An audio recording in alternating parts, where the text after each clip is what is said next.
ព្រួយខ្លាចមិនបានបុប្ផាលាក់ប្រាណមិនងាយបានយល់ជាច្រើនខែឆ្នាំរងកម្មអំពលខ្លាចមិនណាបានយល់មិនបានស្គាល់ប្រាណ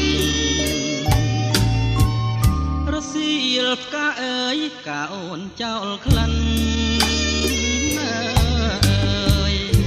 ឲ្យបងសុបិនក្លិនកែវកលយានបងត្រេកអរក្រៃហួសនិស័យស្មានចង់ឈោង